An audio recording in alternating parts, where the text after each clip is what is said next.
자, 점심 식사들은 했어요? 오늘 같이 다룰 작품은 The Legacy라고 하는 작품하고 The Flight라고 하는 작품을 다룰 거예요. 둘 다 문학사적으로 굉장히 중요한 작품들이에요. 그래서 여러분들 제가 문학 강의할 때 항상 하는 얘기 있죠. 따로 공부할 생각하지 말고 어떻게 해라?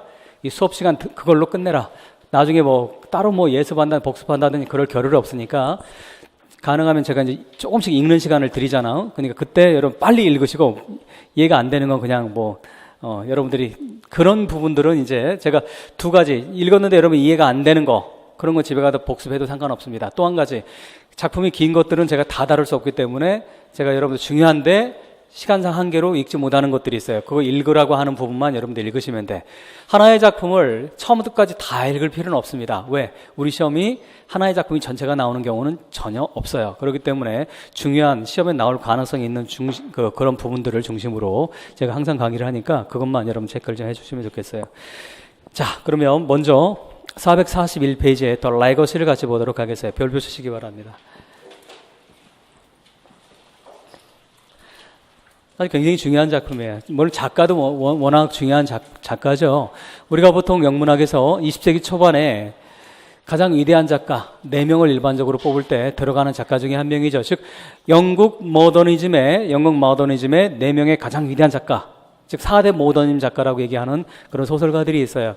그 첫 번째가 조셉 콜라드, The Heart of Darkness를 쓴 어둠의 심장이라고 하는 조셉 콜라드가 있고, 그 다음 제임스 조이스, 우리 인명에 지금까지 가장 많이 출제가 됐던 작가죠. 미국에서는 헨리 데이빗 thoreau가 일반적으로 많이 나와서 문학이라기보다는 일반적으로 좀 이렇게 나왔는데 올해 나올 확률은 저는 거의 없다고 생각해요. thoreau는. 그 다음 조이스도 올해 나오기는 전 쉽지 않을 거라고 봅니다. 이미 2년 전에 나왔기 때문에 조이스도 올해 나올 확률 없고 헨리 데이빗 thoreau도 나올 확률 별로 없어요. 그 다음 세 번째 작가 누가 있습니까? 레이디 채털러스 러버라고 하는 채털리 부인의 정부라고 하는 유명한 작품을 쓴 D.H. 로렌스도 우리 인명에 자주 단골로 출제가 되는 그런 작가이기도 합니다. 로렌스는 우리 2013년인가 출제가 됐어요. 우리 오리걸 기출할 때 봤었죠. 로렌스가 두 번에 걸쳐서 2009년도 시험 바뀐 후에 두 번에 걸쳐서 출제가 됐는데 한 번은 20점짜리 논술형 문제가 나왔었죠. 스네이크라고 하는 시 나왔었잖아요. 그 다음 마지막으로 버지니아 울프가 있습니다. 다른 작가들은 지금까지 했던 남성인데 울프만 여성이에요. 근데 이 모더니즘 작가들의 특징은 주류 영국 사회의 작가들이 아니라는 거예요. 그게 참 재밌는 건데, 근데 항상 뭐든지 위대한 것은 마진에서 나옵니다. 어디서 나온다? 마진에서 나와. 센터에서 나온 게 아니라 저 주변에서 나와. 그럴 수밖에 없는 게 센터에 있다 보면 사람 만족스러워요. 만족스러우면 굳이 복잡한 생각하고 싶지 않습니다. 굳이 내가 왜 그냥 편안하게 뭡니까? $200짜리 와인 먹어가면서 그냥 살면 되는 거야. 근데 마진에 있는 작가들은 끊임없는 뭡니까? 센터와의 충돌 속에서 그 센터와 마진 사이 충돌 속에서 뭐가 등장을 한다? 새로운 아이디어가 등장하게 되는 거예요. 그래서 4대 모더니즘 작가들은 다 마이너 출신들입니다. 조셉 콜라드 이민자예요. 폴란드 출신의 영국으로 이민한 사람. 그 다음 D.H. 로렌스 워킹 클래스예요. 그 다음 제임스 조이스 식민지 아이리시 출신이야. 영국의 식민지였던 식민지 작가 출신입니다. 우리나라 따지면 일제시대 때 윤동주와 같은 그런 작가, 정정과 같은 그런 작가라고 생각하시면 돼. 그 다음 버지니아 울프. 마진 정도가 아니라 서브 휴먼이죠. 또 오해하지 마. 여러분들 저 문학 공부 같이 했잖아. 제가 서브 휴먼이라고 얘기하는 게 아니라 실제로 남성 중심적 가부장적 사회에서 울프라고 하는 존재는 굉장히 거추장스러운 존재이고 피곤한 존재였었어요. 근데 울프는 그 남성 중심의 문단을 정말 휘어잡을 정도로 그렇게 위대한 필력을 보여줬던 정말 대단한 작가죠. 울프라고 하는 작가. 페미니즘의 대가이기도 합니다. 자, 그러면 우리가 울프를 지금 읽게 되는데 여러분들 우리는 시험에 보면 시험 나올 때 이게 울프의 작품이에요 라고 출제가 됩니까? 되지 않아요. 그렇기 때문에 작가가 누구인지만 알아도 사실 작품을 읽는 데는 어마어마하게 도움이 돼. 사실 울프 작품이다라고 하면 우리는 뭡니까? 머릿속에 곧장 directly 어떤 생각이 떠오르게 돼 있어. 울프는 잠깐 여러분 문학이라고 하는 게 어떤 거야? 문학은 뭘 다룹니까? 여러분들 잠깐 무슨 말이야? 너무 어려운 질문이야? 수업 시간에 했잖아, 이거. 본 수업 시간에. 문학을 뭘 다룹니까? 어떤 걸 다루는 게 문학이에요? 휴먼 빙즈들을 다루는 게 그 문학이지. 인간을 다루지 않은 문학은 이 세상에 단 한 번도 존재한 적이 없어. 이소부와 거기 여우 나오잖아요. 사슴 나오고 코끼리 나오고. 그건 인간을 빗대서 동물을 이용한 것이지 인간을 다루는 거지. 인간을 다루지 않는 문학 작품은 사실 거의 없습니다. 근데 인간은 어디 속에서 살아가요? 저기 우주 진공 속에서? 베큐움? 우리는 베큐움 속에 살아갈 수가 없어. 따라서 인간은 어디에 살아갑니까? 사회 속에 살아가. 사회라고 하는 건 동시에 뭡니까? 역사이고 문화이기도 하지. 따라서 인간을 다루는 문학 작품은 필연적으로 무엇과 무엇이 뗄래야 뗄 수가 없더라. 사회와 역사와 문화와 뗄래야 뗄 수가 없어. 따라서 특히나 위대한 작가라고 하는 작가들은 당연히 허접스러운 작가들조차도 뭡니까? 그게 알게 모르게 반영이 되는데 위대한 작가라고 우리가 소위 지금 이 시간에 배우는 유희태 선생이 여러분들한테 강의하는 이런 작품들, 그런 작가들, 그런 작품들 또는 그런 작가들을 뭐라고 부릅니까? 캐논이라고 하는 거지. 정전이라고 하는 정전. 즉 문학의 성경처럼 뭡니까? 아주 뭡니까? 클래식이라고 표현하기도 하고 고전 중에 고전 이런 작가들 다루는데 이런 작가들은 필연적으로 뭡니까? 개인을 다루지만 그 개인 속에 개인이 진공 속에 살아가는 독립적 존재로 다루는 게 아니라 어디 속에 살아가는 사회 속에서 살아가는 인간을 다룰 수밖에 없어요. 그 중에서 제가 문학에서 가장 중요한 주제 세 가지를 항상 염두에 두라고 했지. 문학 작품을 읽을 때 우리는 뭡니까? 주제적인 측면에서는 세 가지가 항상 있는지 없는지 봐라라고 제가 여러분들한테 본 수업 시간에 얘기를 합니다. 어떤 거. 그래서 우스개가 아니지 사실은. 제가 하는 소리뿐만이 아니에요 사실은. 이건 일반 문학이론가들이 비평가들이 많이 하는 소리인데 우리 문학의 홀리 트리니티라고 하는 개념이야. 성삼위일체. 비유적인 표현이지 성경이 나오는 거. 성삼위일체가 뭡니까? 성부와 성자와 성령이라고 하는 거. 혹시나 여러분들 제 강의 처음 들으시는 분들은 여러분 우리가 영문학을 다루는 거지 우리가 힌두 문학 다루는 게 아니고 아랍 문학 다루는 게 아니야. 우리는 어느 나라 문학을 다룹니까? 영국과 미국의 문학을 다뤄. 영국과 미국의 문학이라고 하는 건 기본적으로 깔려있는 문화는 어떤 문화권입니까? 크리스천이티지. 크리스천이티, 기독교 문화권이야. 따라서 그건 여러분 좋든 싫든 내가 기독교를 믿든 안 믿든 관계없이 우리는 그 저변에 깔려있는 밑바닥에 깔려있는 건 기독교 문화권이라고 하는 거. 따라서 그것이 거의 대다수의 작가의 작품들에 뭡니까? 암묵적으로 드러나고 있는데 어쨌든 그래서 비유도 홀리 트리니티라고 하는 비유를 사용을 하는 거예요. 뭡니까 이게? 클래스, 젠더, 그 다음 레이스. 작가들에 따라서 이 세 가지 가운데 계급이라든가 즉 빈부의 문제라든가 이런 계급의 문제, 그 다음에 여성의 문제, 남성의 문제, 그리고 인종의 문제, 이것이 가장 중요한 주제가 되겠는데, 자 그렇다면 자 이런 거지. 여러분들 지금 자 여기 살아가고 있지. 여러분 살면서 여성으로서 스트레스 받을 때 있어 없어? 안 받고 산다면 그건 뭡니까? 그건 그런 사람도 있을 거야. 안 받고 산다고 생각하지만 이미 받고 있는 거야. 의식하지 못할 뿐이지. 가부장이라고 하는 사회 속에 살아가는 여성은 뭡니까? 자본주의적 가부장 사회에 살아가는 여성들은 알게 모르게 끊임없는 스트레스 받을 수밖에 없어. 더 쉽게 얘기하면 여러분들 한국 사회의 여성과 남성의 임금 차이가 어떻게 됩니까? 여성이 60에서 70%밖에 되지 않아요. 내가 같은 능력을 가진다 하더라도. 무슨 말인지 아시겠어? 따라서 이것 자체가 여러분이 나는 독립적인 존재에 살아가고 있어요 라고 하지만 그건 뭡니까? 자기 기만일 뿐이고 이그노런스에서 나오는 거야. 무지 속에서 나오는 그 이상도 이하도 아닌 거지. 따라서 제가 아까 그런 얘기 했어요. 문학작품이라고 하는 건 누굴 다루는 거다 다시? 인간을 다루는데 인간이라고 하는 거 어디 속에 살아간다? 사회 속에 살아가는 이 사회라고 하는 건 필연적으로 뭡니까? 알게 모르게 이 세 가지의 영향을 받는다 받지 않는다? 받을 수밖에 없다라는 거지. 그런데 작가들에 따라서 각각 이것이 조금 더 강하게 드러나고 안 드러나는 차이만 있을 뿐이지. 다시 원점으로 돌아옵시다. 울프 어떤 작가입니까? 페미니즘이야. 울프 작품에선 가장 강력하게 드러나는 건 어떤 거겠습니까? 세 가지 가운데 젠더가 가장 강하게 들어가는 거. 그러면 여러분이 읽을 때 어떻게 읽어야 되겠어? 그래서 제가 그 얘기했어요. 울프 작품이라는 거 알고 시험에 나온다면 너무 편해. 왜? 울프라고 하는 작가는 기본적으로 페미니스트 작가야. 따라서 이 작가에게는 우리가 읽을 때는 어떤 부분을 강조해서 읽으면 제대로 띠임을 찾아낼 수 있겠다. 젠더를 가지고 읽으려는 거야. 동시에 울프는 뭡니까? 그것도 있지만 동시에 울프는 살아있을 때 소셜리스트였었습니다. 사회주의에 굉장히 강하게 경도가 돼 있던 그런 작가였었어요. 근데 여러분, 위대한 작가들은 거의 대다수가 20세기 초반에 대다수가 뭡니까? 소셜리즘에 경도가 다 돼 있었어. 조이스도 마찬가지고. 근데 뭐 D.H. 로렌스도 마찬가지죠. 근데 울프라고 하는, 그러면 울프는 제가 그 얘기를 했어. 이 사람은 어느 정도 뭡니까? 소셜리즘에 굉장히 우호적인 그런 입장을 가지고 있는 작가였어. 그러면 울프는 동시에 젠더의 문제만 다룬 게 아니라 어떤 문제도 다룰 확률이 높았겠더라. 클래스의 문제도 다룰 확률이 높았겠구나. 캐피탈리즘의 문제를 동시에 다룰 확률도 높았겠구나. 그러면 좁혀서, 자, 울프를 읽을 때 우리가 읽을 수 있는 건 그게 어떤 거다? 이 두 가지 측면에서 우리가 읽을 수가 있는. 물론 울프 작품에는 레이스가 다른 거 있습니다. 하지만 울프는 레이스의 문제는 영국 작가들과 미국 작가들이 큰 차이 중에 하나가, 영국 작가들은 레이스의 문제가 상대적으로 표면화되는 것이 적습니다.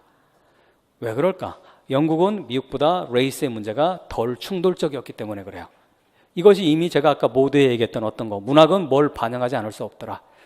인간과 사회와 관계, 인간, 사회 속에 살아가는 인간을 다룰 수밖에 없더라. 따라서 영국이라고 하는 사회는 기본적으로 레이스의 문제보다는 젠더나 클래스의 문제가 훨씬, 특히 클래스의 문제가 영국은 굉장히 첨예하게 드러납니다. 그 이유가 있겠죠. 산업혁명이 어디서 일어납니까? 영국에서 일어나는. 산업혁명이라고 하는 건 결국 뭐와 뭐를 나누게 됩니까? 찰스 디킨즈가 얘기했던 two nations, 두 개의 나라. 어떤 거, 더 해부의 나라와 어떤 거, 더 해부 낫의 나라. 과학적으로 표현한 부르주아라고 하는 이쪽과 프롤레타리아라고 하는 이 과학적 용어로 얘기하면 이 두 가지로 나눠지고 있었던 거죠. 따라서 작가들은 그걸 반영을 안 할 수가 없었어요. 특히나 19세기 찰스 디킨즈라고 하는 작가는 그것이 아주 적나라하게 드러나는 그런 대표적인 작가입니다. 미국 작품은 상대적으로 그런 부분이 많이 적어요.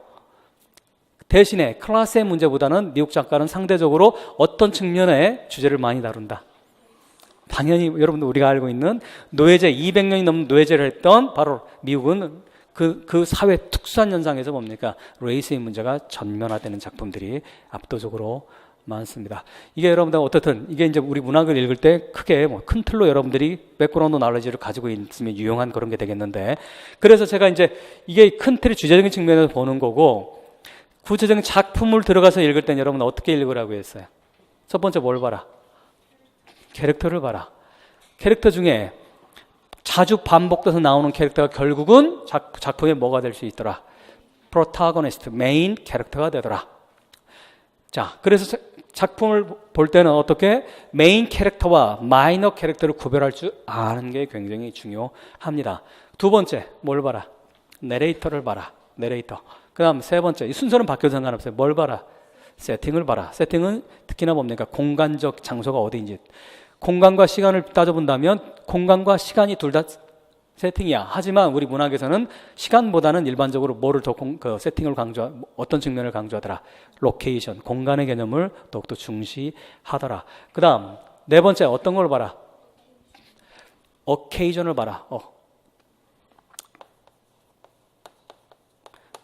다른 말로 이벤트나 사건, 사고 같은 거, 어떤 액션이나 사건이나 그 일들이 일어나고 있는지, 이걸 어케이전이라고 얘기합니다. 이걸 보아라. 그 다음 다섯 번째 어떤 걸 봐라. 이게 이제 어렵다고 했지. 톤을 파악해라. 특히 우리 임용점 문제 나올 때 톤 파악하는 게 굉장히 중요합니다. 이 사람이 스트레이트리 얘기하는지, 아니면 아이러니컬하게 얘기하는지, 아니면 위트 있게 유머러슬리 얘기하는지, 이거에 따라서 똑같은 말을 너 참 잘났어요 라고 얘기하지만 어떻더라? 의미가 정반대가 될 수 있는 그런 게 있기 때문에 톤을 파악하는 게 굉장히 중요합니다. 이렇게 해서 1번부터 5번까지를 5번까지를 우리가 종합을 해내서 찾아낼 수 있는 게 어떤 거다? 메이저 띠을 찾아낼 수가 있다라고 하는 거. 여기도 플러스 알파로 6번째 피겨러티브 랭귀지라고 하는, 또는 리터러리 디바이스를 찾으면 좋더라. 하지만 그건 뭡니까? 옵셔널입니다. 그건 네세서리가 아니에요. 네세서리는 제가 1번부터 5번까지 얘기했던 것이 여러분 어떤 작품을 읽든지 찾아내야 되는 그런 핵심적인 그 내용이 되겠습니다. 자, 그러면 제가 아까 다시 모드로 돌아가서 울프라고 얘기를 했어. 근데 아까 얘기했지만 우리 시험에는 작가 이름이 나오지 않잖아. 그렇기 때문에 여러분들 글을 읽을 때 각각의 작가들의 뭡니까? 문체를 파악하는 건 굉장히 유용합니다. 그러려면 사실 굉장히 많이 읽어야 되겠지. 우리 임용 준비하면서 문학 공부 별로 안 하잖아. 우리 인강 들으시는 분들도. 그래서 문체까지 파악할 정도의 그렇게 그 리딩의 양이라면 뭐 엄청난 거지, 그죠? 근데 그래서 제가 얘기한 게 있었어요. 제가 읽으면서 이런 것들을 쓰고 이런 게 나 자주 등장하면 이런 작가일 확률이 높다라는 얘기를 제가 오래오래 강의하면서 얘기를 했었습니다. 특히 그 찰스 디킨즈라던가 뭐 그런 작가들 뭐 이런, 근데 그것도 사실은 쉽지가 않은 일이기도 합니다. 그래서 궁여지책으로 하는 건 등장인물 가지고 우리가 파악하는 방식이 나오게 되는데, 왜냐하면 어차피 뭡니까? 이명에서 나올 범위에 한정되어 있는 작가들은 정해져 있습니다. 즉 어디서 나온다? 캐논에 해당되는 작가들에서 우리가 출제가 되기 때문에 여기 바깥에서 나온다면 어쩔 수가 없어. 우리는 포기해야 되는 거예요. 하지만 우리가 적어도 배운 작가들에서 나오면 그건 찾아내야 되는 거지. 그래서 뭡니까? 답을 맞춰주는 것이 여러분들 공부 방법이 되겠어요. 즉, 알 작가든 캐논에 해당되는 제가 다루는 작가들 있잖아. 이 작가들은 확실히 해두자. 아니면 나머지 모르는 작가들은 그냥 그때 뭡니까? 그때 여러분들이 지금까지 해왔던 실력으로 응용해서 푸는 수밖에 없어요. 투 트랙으로 가야 되는 거야. 아는 거 확실히 알아두고 안 배운 거는 뭡니까? 어떻게다 그냥 응용으로 풀어내는 수밖에 없다라고 하는 거. 응용이 어려워서 그런 거죠. 자, 어쨌든 그러면 441페이지. 자, 제목이 뭡니까? 다시 제목이 뭐예요? 레거시가 뭡니까? 유산이죠? 유산. 근데 그러면 작품에서 읽을 때 제가 이거 올해 그 6월 모의고사에 냈어요. 6월 모의고사에 냈는데 이 긴 작품을 제가 압축해가지고 300자에 압축해서 낸 거야. 그걸. 근데 어떤 부분이 나올 줄은 알 수가 없습니다. 정말 성의가 있는 출제자라고 한다면, 하지만 안타깝게도 지금까지 그렇게 성의 있는 출제자는 제가 별로 보지 못했어요. 우리 임용점 출제자들 가운데. 그러니까 성의 있는 출제자라고 하면 좋은 작품이 있으면 그걸 뭡니까? 간추려가지고 자기 언어로 좀 바꿔서, 자기 언어 바꾼다는 얘기가 문장을 바꾸면 안 돼. 함부로 바꾸면 그건 범죄지. 그러니까 그게 아니라 그 뭡니까? 익스트랙 찾아내는 거, 뽑아내서 연결시켜내는 거야. 근데 그렇게 내지는 않습니다. 근데 어쨌든 여러분들 그렇게 혹시나 여러분 젊은 40대 훌륭한 교수가 출제위원 들어가면 또 알아? 그렇게 나올지. 그러니까 어떤 식으로 대응을 해놓을 필요는 있죠. 준비를. 자, 그러면 첫 번째, 두 번째 패러그래프를 우리 큰 소리를 한번 같이 읽어볼까요? 자, 시작.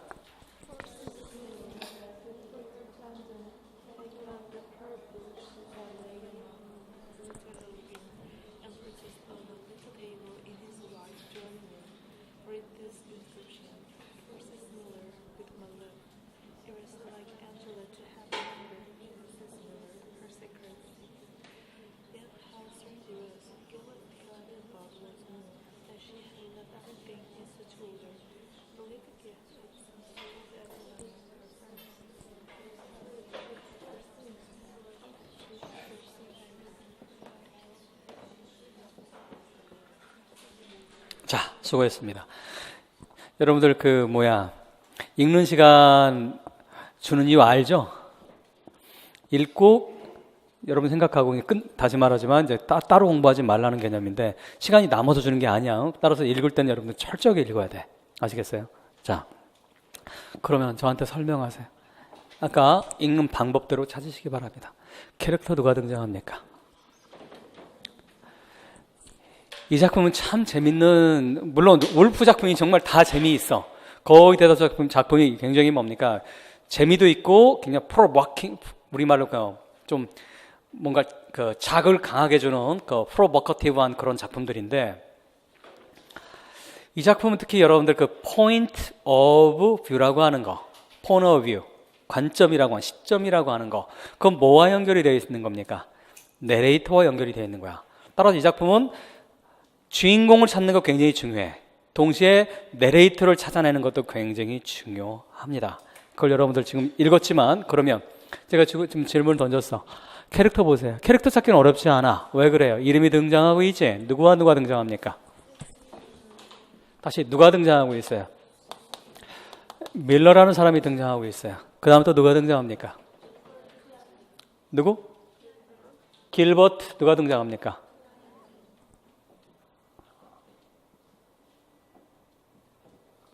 등장하지? 그 다음에 또 누가 등장을 해요? 자, 저를 보세요. 우리 본 수업 시간에 그런 얘기를 했지, 여러분들한테.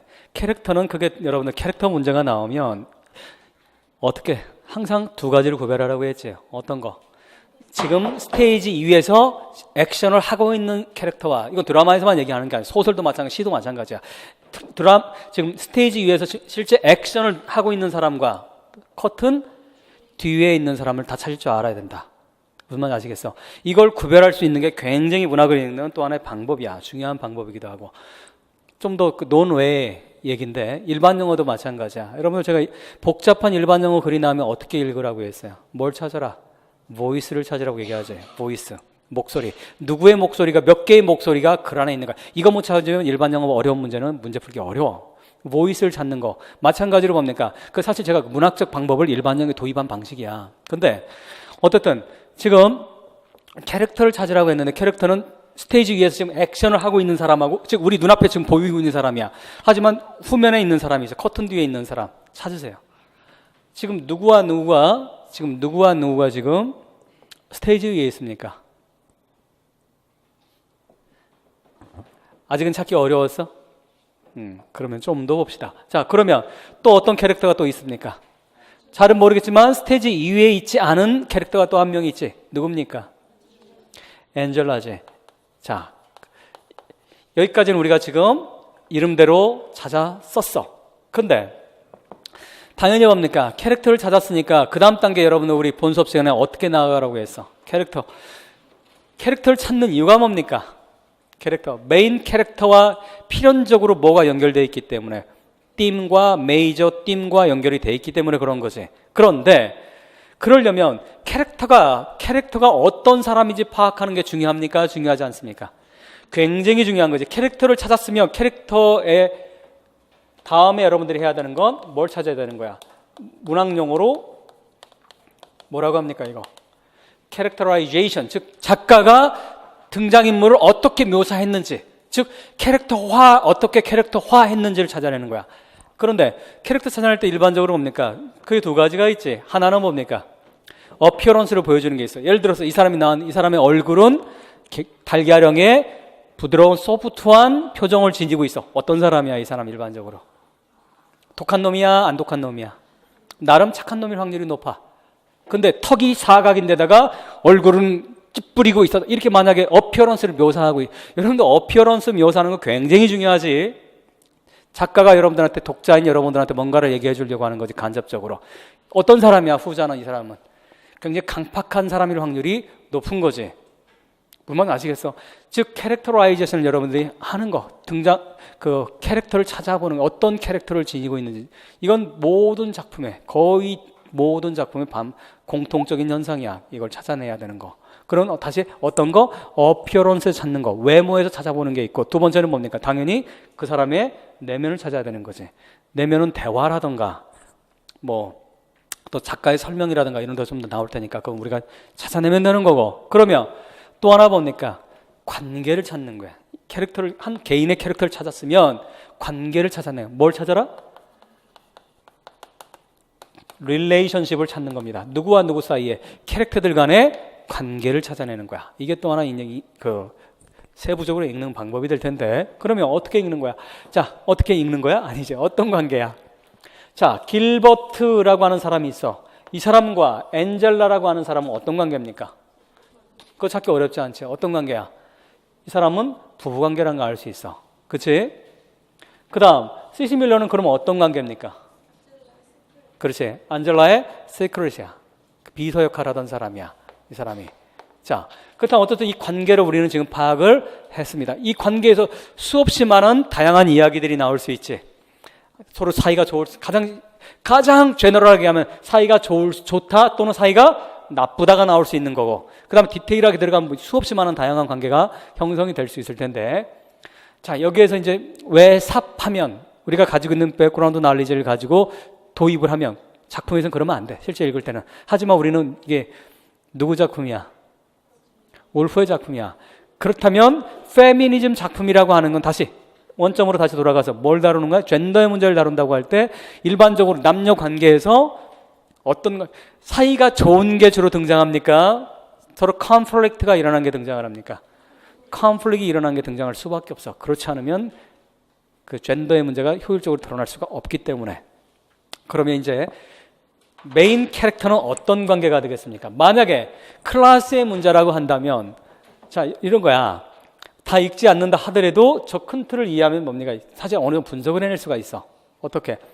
이 작품이 중심적으로 클래스를 다룬다, 레이스를 다룬다라고 한다면 레이스를 다룬다고 한다면 아마도 누가 흑인이던가 누가 에이시안이던가 아마 그런 문제가 발생이 될 겁니다. 근데 이 작품은 그런 게 없다고 했어. 근데 클래스의 문제가 핵심이라고 한다면 아마도 이 시크리터리하고 그 다음에 이 주인과의 관계에서 아마 계급의 문제가 첨예하게 부닥칠 겁니다. 이니퀄리티의 문제라든가 불평등의 문제라든가 그렇지 않겠어? 근데 그것보다는 이 작품은 뭡니까? 뭐에 가장 치중하고 있더라? 젠더의 문제다. 그러면 젠더의 문제에서 엔젤라와 시시 밀러 사이의 관계가 충돌이 나는 걸까? 아니면 남편과 부인 사이의 관계가 충돌이 되는 걸까? 그럼 뭡니까? 그걸 이 정도만 가지고 여러분이 읽어도 뒷부분에 얘기되는 것들이 독해도 훨씬 쉬워질 거야. 이 관계를 파악하고 나면. 자, 그러면 이제 여러분 읽은 부분을 좀 더 이제 정리를 해보면 자, 뭐를 하고 있습니까, 지금? 무슨 얘기를 하고 있어요? 시시 밀러에게 죽은 부인은 왜 죽었습니까? 두 번째 패러그램 나오지. 뭐라고 나와 있어요? 두 번째 패러그램 클리어 그녀가 죽었다 이렇게 표현되지는 않지. 이게 문학 작품이잖아. 찾아내야 되는 거지. 우리가 추론해야 하는 충분히. 6 weeks ago 6주 전에 오늘 여러분들 교재에는 그게 윅스가 아니라 그 타이포가 생겼다. 나눠드린 데는 제대로 돼 있을 거예요. 지금 나눠드린 자료에는 제대로 돼 있을 텐데 6주 전에 집을 떠나는 그날 아침 그녀가 뭐를 했어요? 피카델리 길에서 뭡니까? 커브라고 하는 건 저거죠. 커브는 그 인도와 차도 경계석 있지. 인도와 차도의 경계석 그게 커브야. 근데 뭐라고 되어 있습니까? OFF잖아. 지금 441페이지야. 441페이지 두 번째 패러그래프야. 두 번째 패러그래프 맨 마지막 문장입니다. 지금 거기 빨리 찾으세요. 아직 못 찾은 사람들은. 자, 그녀가 뭐를 했어요? 스텝 발을 밟은 어디 아래로 그래서 어프잖아. 커브 아래에서 벌어진 거 어디로 들어간 거야? 그러면 차도로 들어간 거지. 차도로 들어갔는데 그래서 차가 뭐를 한 거예요? 그녀를 킬드라고 나와 있네. 죽였어. 그러면 무슨 사고가 난 거야? car accident이 난 거야. 그럼 그러면 뭡니까? 액션 정리해 봅시다. 무슨 일이 있었어? 큰 액션은 무슨 일이 있었습니까? occasion 무슨 일이 있었어? 엔젤라가 뭐였어요? 차 사고로 죽었어. 그래서 엔젤라가 죽고 난 뒤에 이제 뭐 한 거야? 후일담이지. 죽고 난 뒤에 뭘 남겼어요? 친구들한테 하나 각자 다 뭘 남긴 거야?